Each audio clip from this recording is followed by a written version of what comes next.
날씨가 좀 추워졌습니다. 신문에 보면 산간 지방에 눈이 왔다고 하는데요. 일교차가 좀 심한 상황인데 감기 걸리지 않으셨으면 좋겠습니다.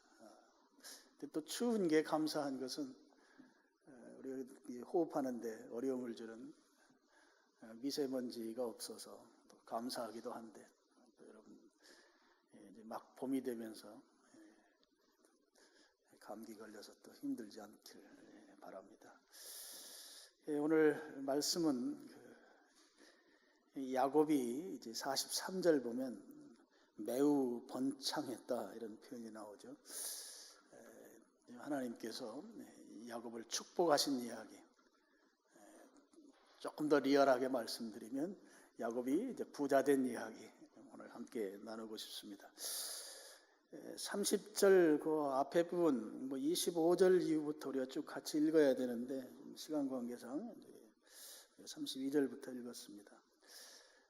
우리 아는 대로 야곱은 자기 외삼촌 집에서 14년을 이제 양을 치면서 이제 어떤 책들은 보면 노예로 살았다 이렇게 표현이 될 만큼 삼촌을 섬기면서 14년을 살고, 이제 25절 이후 내용을 보면 독립하겠다고 하는 이야기를 이제 자기 삼촌 라반에게 합니다.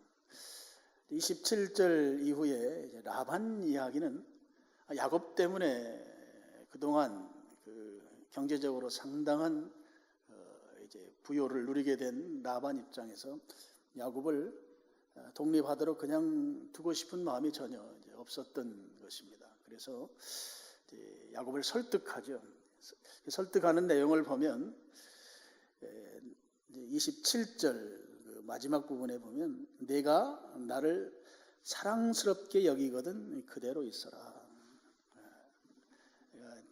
일종의 너하고 나하고 남이 아닌데 지금 이 상황에서 네가 떠나려고 하느냐. 14년 동안 정이 들었어도 이만저만 정이 든 게 아니고, 또 야곱은 이제 라반의 이제 사위가 되는 거죠. 장서지간입니다.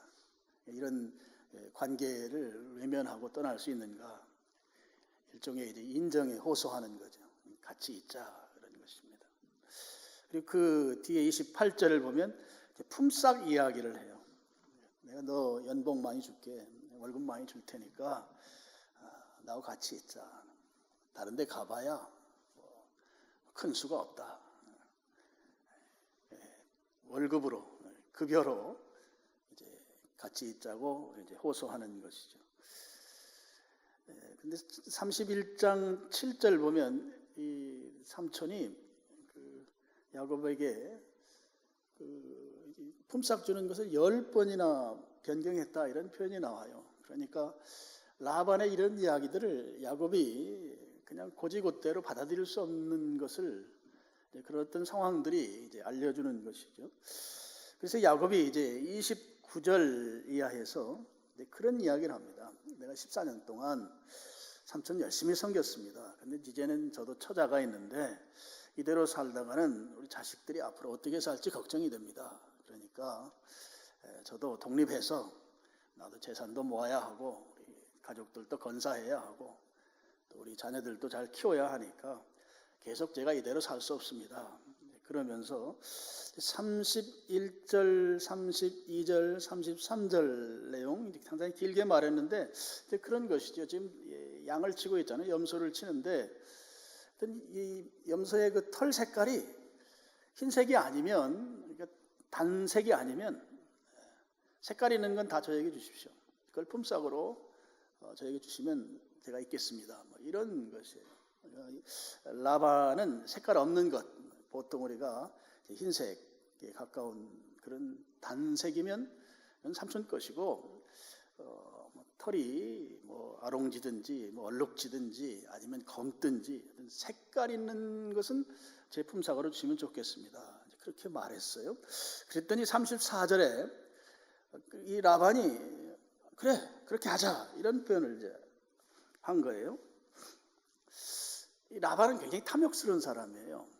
그런데 지금 그걸 굉장히 쉽게 그렇게 하자고 한 것을 보면 아마도 당시에 그 이제 양떼, 염소떼가 그 색깔 있는 그런 염소나 양이 얼마 되지 않았던가, 아마 얼마 되지 않았을 수 있죠. 그래서 야, 해봐야 몇 마리 되지도 않는데 그럼 내가 그거 키워라, 내 품삯으로 가져가라, 그런 생각을 했을 수도 있고, 아니면 아주 재산 욕심이 많았던 라반 입장에서 보면 나중에 그 색깔 있는 짐승을 야곱에게 떼줄 때 그걸 다시 빼앗을 수 있는 어떤 보관을 가지고 있으면서 충분히 그럴 수 있는 사람이니까 내가 지금 일단은 우선 내게 주겠다 그렇게 하자고 말해놓고 실제 이제 결산을 할 때 그때 가서 다시 회수할 그런 생각들을 가지고 있었던 것이 아닌가 하는 그런 생각이 들도록 금방 쾌히 이제 승낙하는 것을 볼 수 있습니다. 그러면서 이가 아주 재산 욕심이 많다고 하는 건 이제 35절을 보면 이제 알 수가 있어요. 그날에 그가 수렴소 중 얼룩무늬 있는 것과 점 있는 것을 가리고 또 암염소 중 흰 바탕에 아롱진 것과 점 있는 것을 가리고 양 중에 검은 것들을 가려 자기 아들들의 손에 맡겼다. 그러니까 지금 야곱에게 주어야 되는 양떼죠. 여기에 다 몸에 색깔이 있는 양들에 대해서 자기 아들들에게 너희들이 목양해라 하는 거죠. 너희들이 키워라. 그건 야곱이 키워야 될 양인데 야곱이 키우지 아니하고 자기 자식들이 키우도록 그렇게만 한 게 아니고 36절 보면 자기 자식들하고 야곱하고 서로 아주 목양지가 완전히 다르도록 구분시켜 놓는 걸 볼 수 있어요. 사흘길 거리로 서로 떼어놨다 하는 거예요. 그러니까 이 두 양떼가 섞일 일은 이제 전혀 없는 상황이죠. 그런 상황에서 야곱은 이제 색 없는 양만 키우는 거니까 이건 아주 자기 외삼촌 양만 키우는 것이죠.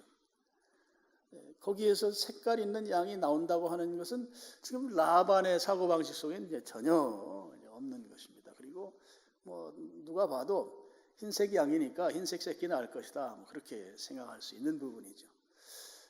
그래서 아주 라반이 어떻게 보면 굉장히 자신감 있게 야곱의 그 제안을 들어줬는지도 모르겠습니다. 지금 라반 입장에서는 지금 굉장히 부자가 된 상황이에요.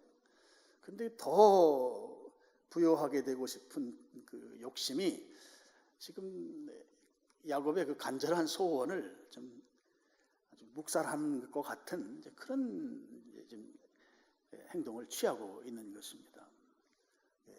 내 양은 내가 더 키우고 지금 기존의 색깔 있는 양은 자식들이 키우게 하고, 그리고 이제 야곱에게서 색깔 있는 양이 태어나지 않을 것이라고 하는 그런 이제 기대 속에서 열심히 고생을 시키고 대가는 주지 않으려고 하는 그런 태도가 라반의 태도인 것이죠. 그러면서 계속 있자 하는 거예요.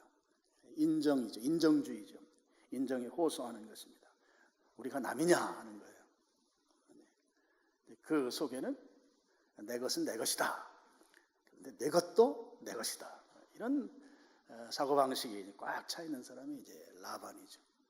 그러니까 지금 야곱에게 어떤 그 대가라든지 지분을 주고 싶은 생각이 전혀 없는 그런 것이죠. 그러면서 말로는 야, 너한테 그 지분 많이 챙겨줄게, 그런 거예요. 품삯을 네가 원하는 대로 주겠다, 이런 표현을 한 것을 보면 야곱을 계속 붙들어 두되 그 야곱이 앞으로 재산을 형성하는 것은 허용 안 하려고 하는 그런 태도인 것이죠. 근데 이 야곱 입장에서 보면 지금 이 상황은 야곱이 당시 그런 이 환경 속에서 자기가 이 43절에 보면 매우 번창했다 하는 거예요. 근데 이게 불가능하죠. 지금 상황 자체는. 번창할 수 있는, 그게 큰 재산가가 될 수 있는 그런 상황이 전혀 아닌 것이란 말이에요. 부유하게 될 수 있는 그런 부분들을 이미 다 차단해 놓은 상황이기 때문에 야곱이 어떻게 이렇게 부유할 수 있겠는가? 근데 부유해졌잖아요. 43절은 분명하게 부유한, 이 족장 시대인데 이 족장들이 다 부유해요. 주님의 뜻을 따라서 이 야곱도 그냥 뭐 혈혈단신으로 자기 외삼촌 집에 갔다가 아주 어마어마한 재산가가 됐어요. 어떻게 해서 그렇게 됐는가 하는 거죠. 33절 보시겠습니다. 후일에 외삼촌께서 오셔서 내 품삯을 조사하실 때에 나의 의가 내 대답이 되리이다. 내게 혹시 염소 중 아롱지지 아니한 것이나 점이 없는 것이나 양 중에 검지 아니한 것이 있거든 다 도둑질한 것으로 인정하소서. 여기에 보면 나의 의가 내 대답이 되리라, 그런 표현을 하고 있습니다. 이건 무슨 말씀인가 하면 하나님을 인정하고 있다고 하는 것을 야곱이 표현한 것이죠. 내가 하나님 앞에서 삽니다. 내가 하나님을 두려워합니다. 그런 태도인 것이죠. 다시 말씀드리면 나는 어떤 부정한 방법을 사용해서 내 양떼를 늘려가지 않겠습니다. 내가 재산을 그렇게 늘리지 않겠습니다 하는 것을 고백하는 것이란 말이에요. 말씀드린 대로 이 외삼촌 라반은 야곱 때문에 큰 부자가 됐어요. 여러분 27절 한번 보시죠.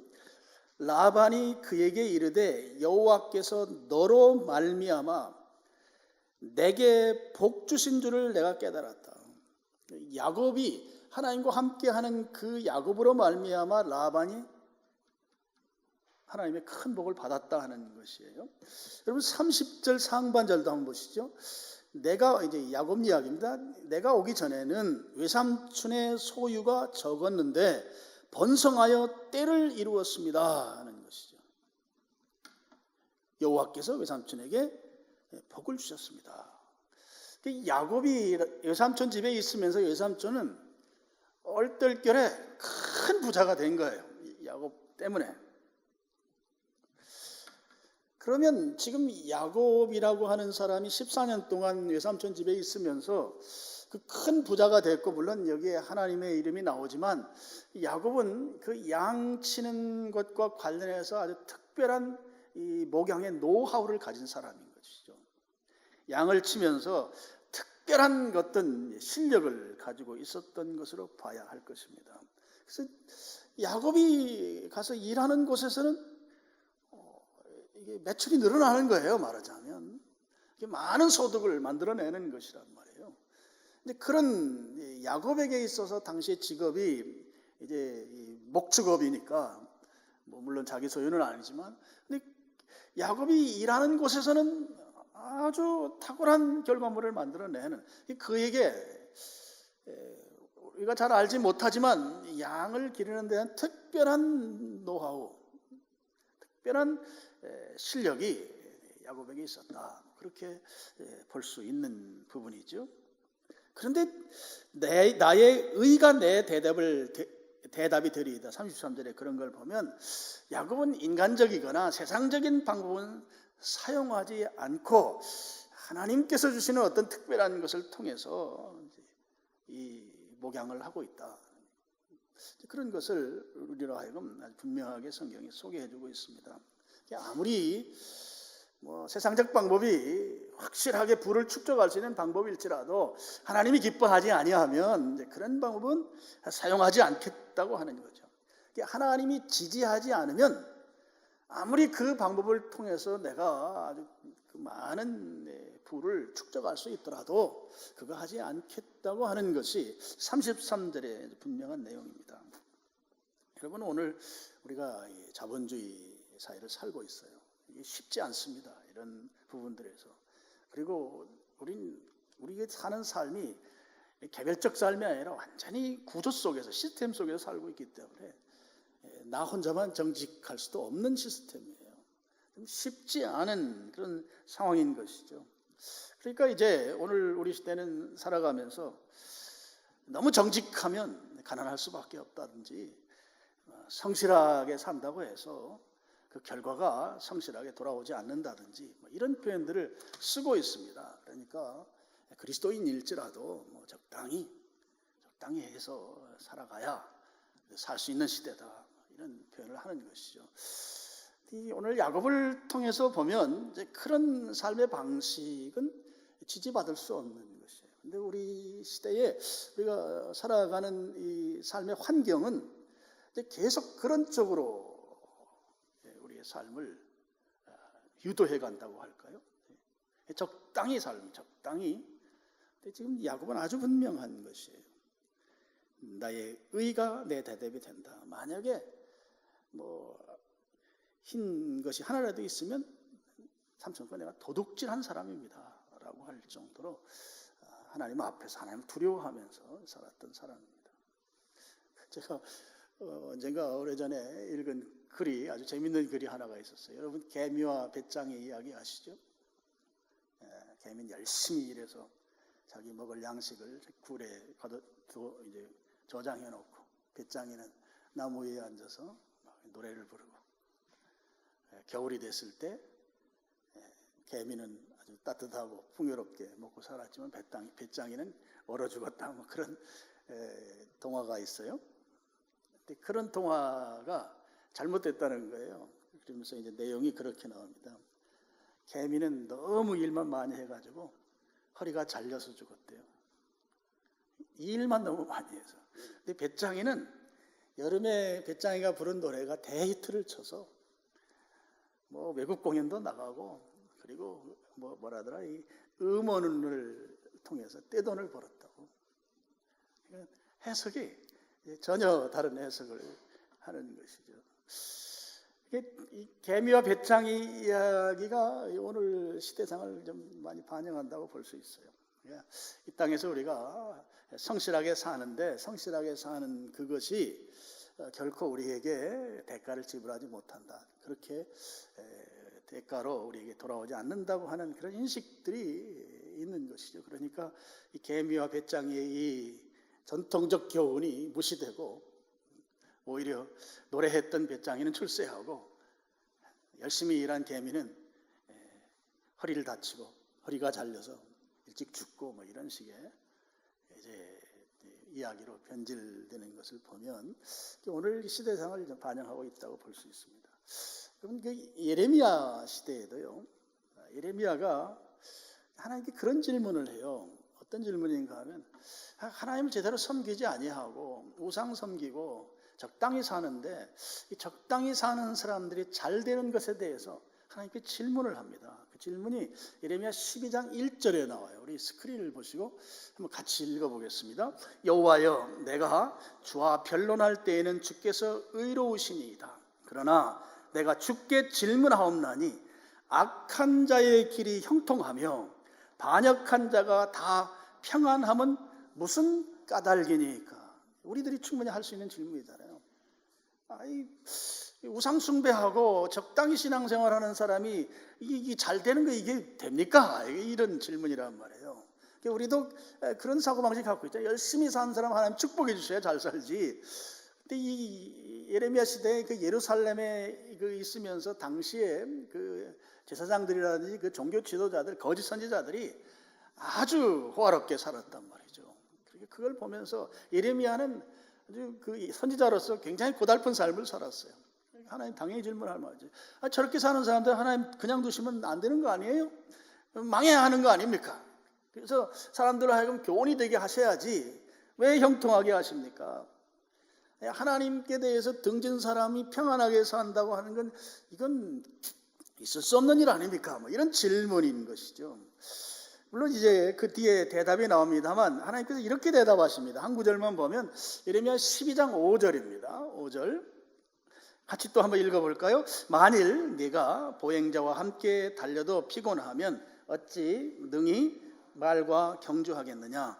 네가 평안한 땅에서는 무사하려니와 요단강 물이 넘칠 때에는 어찌하겠느냐?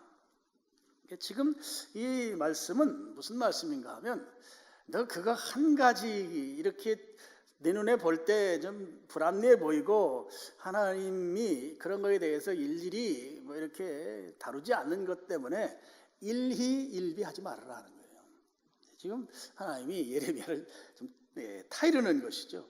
야, 그들이 지금 잘 되고 지금 조금 잘 나간다고 하는 것 때문에 또 열받치면 어떻게 하냐 하는 거예요.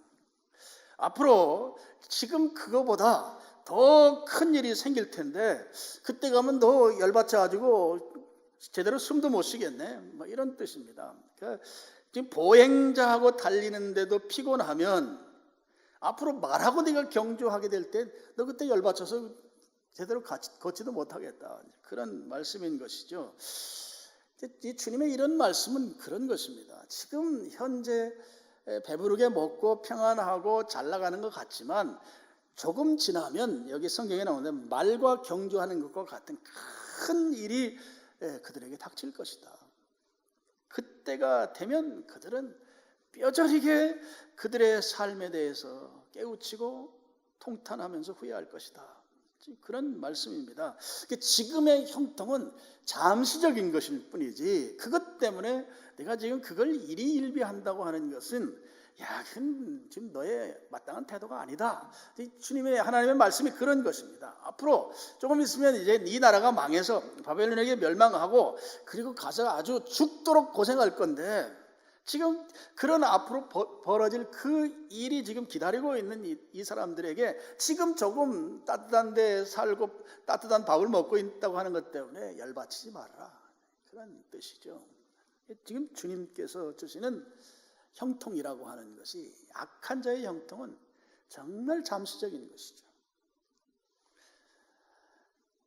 주님 앞에 성실한 사람들, 주님 앞에 정직한 사람들, 하나님 앞에서 살아가는 사람들, 하나님을 인정하고 하나님과 함께 사는 사람들은 지금 잠깐 실패한 것 같지만 그것이 실패한 것이 아니고 실패한 것처럼 보일 뿐이고 결국에는 하나님께서 그들의 손을 잡아주셔서 잘 될 수밖에 없다고 하는 것이죠. 지금 야곱에게 또 지금 그런 모습들을 이제 교훈에 보여주고 있습니다. 우리가 이제 야곱의 아들인 요셉을 아시죠? 요셉이 감옥에 간 경우가 있어요. 잘못해서 간 게 아니잖아요. 감옥에 들어갔을 때는 사람들은 아마 그랬을 거예요. 저희 요셉이 아주 참 나쁜 사람인가 보다. 감옥 갔잖아. 지금 현재의 결과가 감옥소에 있으니 저 사람은 좀 하나님 앞에서 좀 문제가 있었는가 보다. 근데 여러분, 요셉이 감옥에 가지 않았으면 그가 도저히 만날 수 없는 사람을 감옥에 갔기 때문에 만났어요. 감옥에 가서 그 사람 만남으로 인해서 감옥 가기 전에 그의 인생과 감옥 간 이후의 인생은 완전히 달라지는 은혜가 있는 것이죠. 지금의 이 감옥서의 잠깐의 고난이 그것이 영원한 내 앞으로의 삶을 그렇게 감옥서와 같은 인생으로 그렇게 고정시키지 않는다고 하는 것입니다. 그래서 하나님 앞에서 살아야 되는 것이죠. 하나님을 두려워하면서 내 의가 내 대답입니다. 하나님 앞에서 이 야곱이 살았다 하는 것입니다. 그리고 또 한 가지 야곱이 큰 자산가가 될 수 있었던 것은 이 사람은 포기하지 않는, 이걸 불굴이라고 하죠. 불굴의 태도를 가지고 자기가 하는 일을 아주 열심히 했다고 하는 것입니다. 노력했다는 것이죠. 말씀드린 대로 14년 동안 광야에서 양을 쳤던, 요즘식으로 말하면 아주 그쪽에 전문가이죠. 현장 경험이 풍부한, 책상 위에서만 연구한 게 아니고 실전에 아주 탁월한 그런 지혜를 가진 사람입니다. 이 야곱이 그럼에도 불구하고 그 이후에도 아주 성실하게, 또 이런 악조건 속이었지만 그럼에도 불구하고 포기하지 아니하고 신실하게 전심으로 맡은 일을 충성스럽게 감당했다는 거죠. 열심으로 노력하고 연구하고 그런 삶을 살았던 것입니다. 여러분 40절 말씀을 한번 보시죠. 야곱이 새끼 양을 구분하고 그 얼룩무늬와 검은빛 있는 것을 라반의 양과 서로 마주보게 하며 자기 양을 따로 두어 라반의 양과 섞이지 않게 하며, 그 다음에 42절 보면 약한 양이면 그 가지를 두지 아니했다.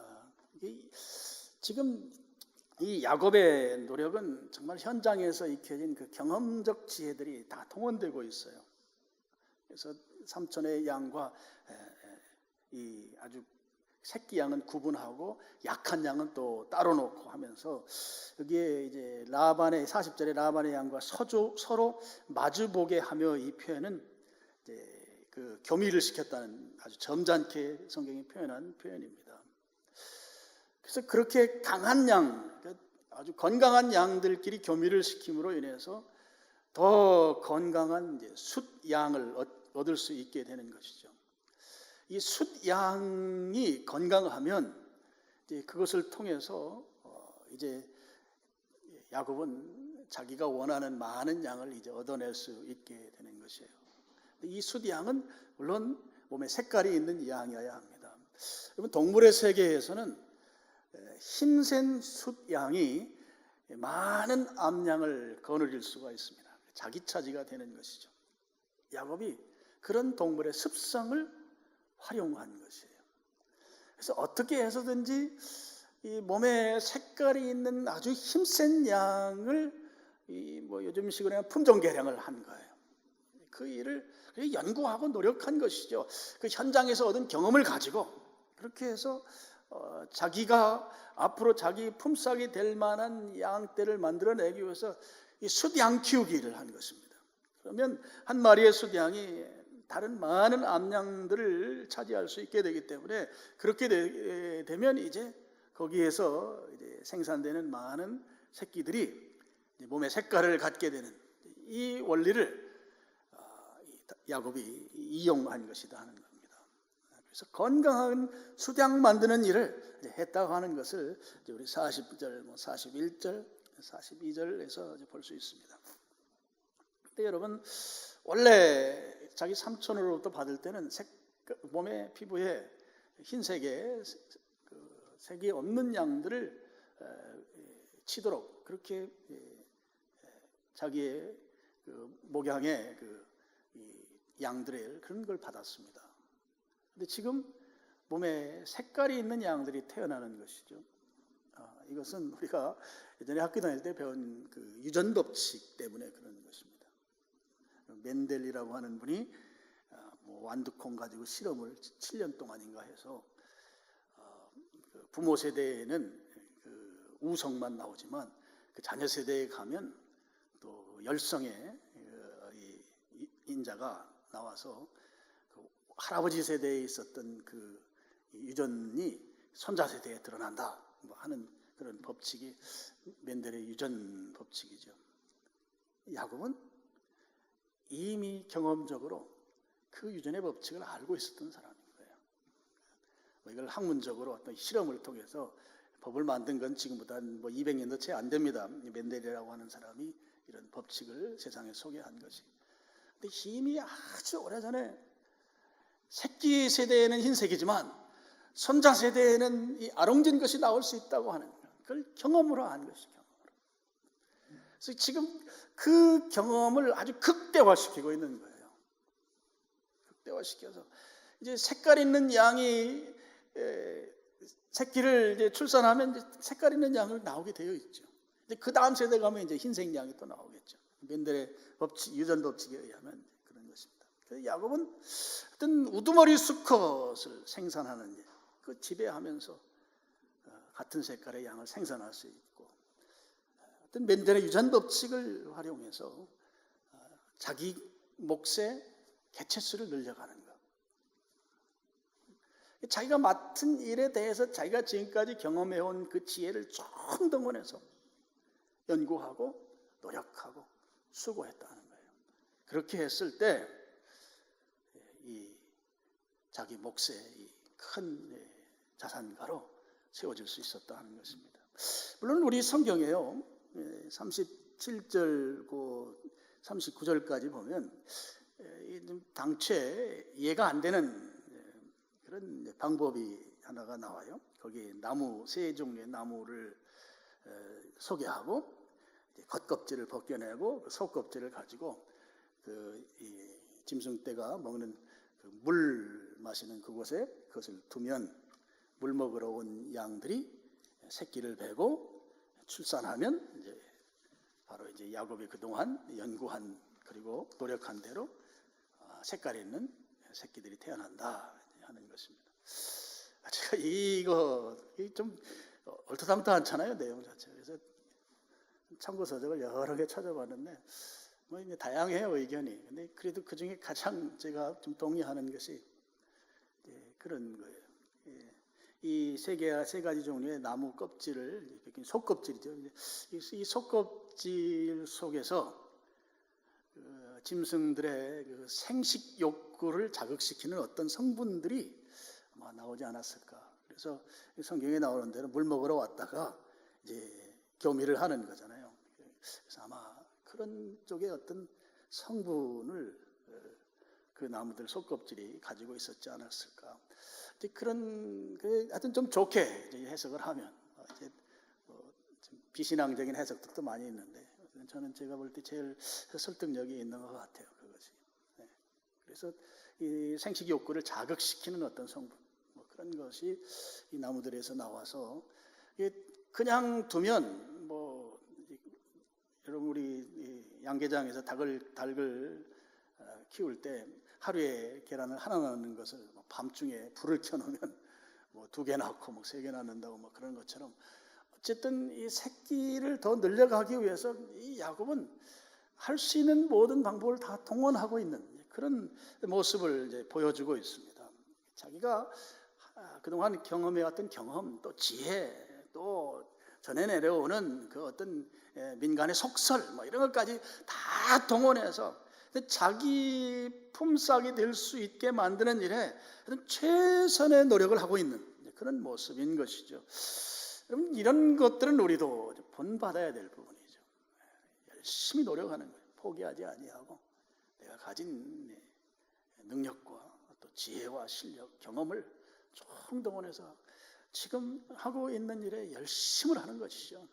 그럴 때 큰 부를 이루게 됐다 하는 것입니다.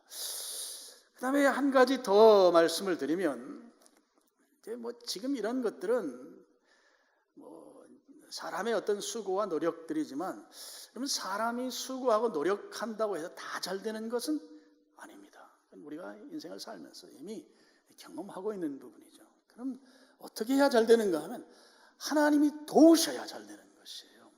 아무리 사람이 열심히 노력한다고 해도 하나님이 함께 하시고 하나님이 도우셔야만 일이 풀리는 것입니다.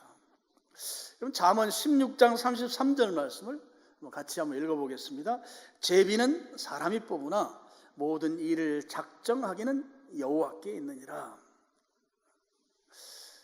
사람이 아무리 뭐 하더라도 하나님이 결정해 주시고 하나님이 성취시켜 주시고 하나님이 하셔야만 결과가 나온다 하는 것이죠. 이 제비 뽑는다. 우리가 복권 같은 걸 아무리 내가 사더라도 당첨되는 것은 내가 산 그것 때문에 당첨되는 것이 아니라 하나님이 뭐 당첨시켜 주신다. 그렇게 좀 해석해도 될 만한 성경 구절이에요. 여러분 그런 경우 있잖아요. 이렇게 보면 잘 될 것 같지 않은데 또 학교도 보면 뭐 서울 외대를 나온 사람인데 여기 외대라는 것은 서울 외곽 지역의 대학입니다. 그런데 학교 졸업하고 변변치 않을 것 같은데 잘 풀리는 사람들이 있어요. 왜 저 사람 저 잘 되나? 참 하나님의 역사하심인 것이죠. 뭐 제가 아는 뭐 초등학교 졸업한 사람도 제가 아는 사람이 있고 뭐 중학교, 고등학교만 졸업했는데도 자기 직원들이 박사 학위 가진 사람도 여럿 있는 그런 친구들도 있어요. 제 친구들 가운데. 뭐 좋은 대학을 나오면 좋긴 하지만 그렇지 않아도 잘 되는 사람이 충분히 있고 또 부모님이 아주 이렇게 자식을 지원해 줄 만큼 되지 않는데 그야말로 이제 자수성가한 사람들도 많이 있고,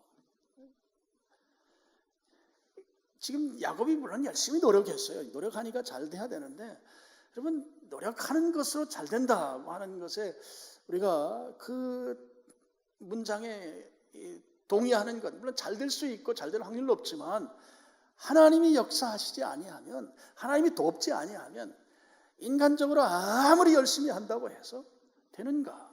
그렇죠? 결코 그런 것이 아닙니다. 오늘 야곱이 이렇게 크게 잘 된 것은 하나님이 역사하셨기 때문이다 하는 것이에요. 우리가 하나님을 믿는 신자들로서 이 믿음이 정말 필요합니다. 그럼 하나님께서 야곱을 어떻게 축복하셨는가? 여러분 31장 9절을 보시죠.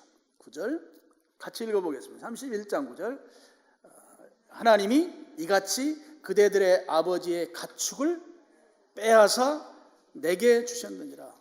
누가 빼앗은 거예요? 하나님이 라반의 가축을 빼앗아서 야곱에게 주셨다는 거예요. 하나님이 빼앗았다. 이걸 저는 물질 이동이라고 그래요. 예전에 권력 이동이라고 하는 엘리어스 카네트가 쓴 책의 그 제목을 인용해서 물질 이동. 지구 땅덩어리 안에 이 재화는 이제 변함이 없죠.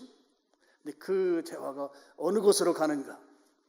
그 이동시키는 것은 하나님이 하신다 하는 것이에요. 전적으로 하나님이 이 문제에 관여하신다는 것입니다. 여러분 하루 저녁에 강남에서 술집에서 그 사용되는 이 돈의 아마 10분의 1만 여러분 수중에 들어온다면 정말 어마어마한 부자가 될 거예요. 주님이 그 유흥에 그 많은 비용이 들어가게 하는 거예요. 그 물질이 좀 우리 교회로 이동했으면 좋겠다 그런 생각을 좀 많이 합니다. 하나님이 빼앗아서, 누가? 하나님이 빼앗아서 야곱에 주셨다 하는 것입니다. 그 야곱이 지금 재물의 복을 누리는 것은 전적으로 하나님의 주관하심인 것이죠. 하나님의 은혜인 것입니다. 야곱에게 있어서. 이것을 인정하며 살면 우리의 삶이 달라질 것이에요. 정말 달라질 것입니다. 하나님은 물질을 이동시킬 수 있는 분이시다 하는 거예요.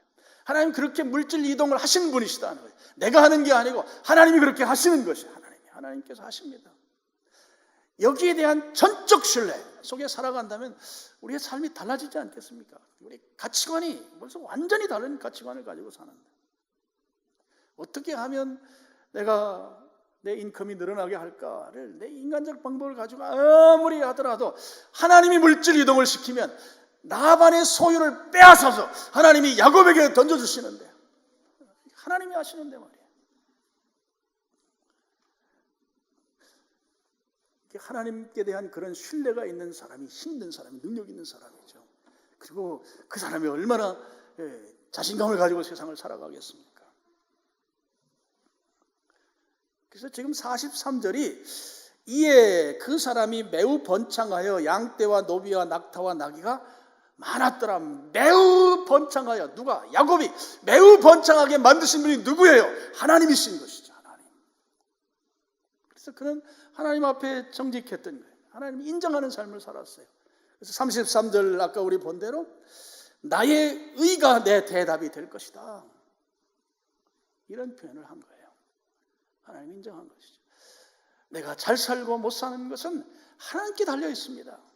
세상에 부요한 사람의 그 부요를 빼앗아서 물질 이동을 시킬 수 있는 분은 누구신가? 하나님이시다고 하는 확실한 믿음, 그 믿음이 오늘 야곱에게 매우 번창하게 만들어 주신 것이다 하는 거죠. 그런데 열심히 노력해야 합니다. 우리 37절 이후에 쭉 나오는 내용들이 다 그런 내용이죠. 열심히 노력해야 된다는 것은 지금 현재 내가 최선을 다하는 거예요. 이게 우리 그리스도인의 삶의 태도입니다. 지금 현재에 최선을 다하는 거예요. 지금 내게 주어진 일에 최선을 다하는 거죠. 여러분 교회 사역도 마찬가지예요. 교회 사역도 지금 내가 하는 일에 최선을 다해야 돼요. 최선을 다하지 않으면 한 달란트 받은 자죠. 한 달란트 받은 자는 가지고 있던 달란트를 빼앗깁니다. 빼앗잖아요. 빼앗아서 라반의 것을 빼앗아서 야곱에게 줍니다. 지금 현재 내가 최선을 다하지 아니하면 그 여전히 내 것으로 있을 것으로, 여러분 그렇게 생각하지 마세요. 그건 성경적인 게 아니에요. 빼앗아 가십니다. 근데 지금 내가 있는 현재에 최선을 다하지 아니하고 열심히 노력하지 아니하고 더 큰 것을 기대한다고 하는 것은 오늘 33절에 나오는 것처럼 도둑질이에요. 도둑질. 하나님이 복을 줄 수가 없는 것이죠. 그럴 때 하나님께서 주권적으로 물질 이동을 일으키신다는 거죠. 오늘 야곱의 케이스를 보면 그렇게 하나님이 일하신다고 하는 것을 우리가 알 수 있습니다. 여러분, 야곱의 하나님이 바로 저와 여러분의 하나님인 줄 믿습니다. 야곱의 하나님은, 오늘 야곱을 매우 번창하게 하신 하나님은 오늘 나와 여러분의 하나님이십니다. 그럼 야곱처럼 번창해질 수 있다고 하는 것이죠. 하나님은 그렇게 우리에게 매우 번창하도록 야곱을 축복하셨던 그 축복이 오늘 우리에게도 적용될 수 있다고 하는 것입니다.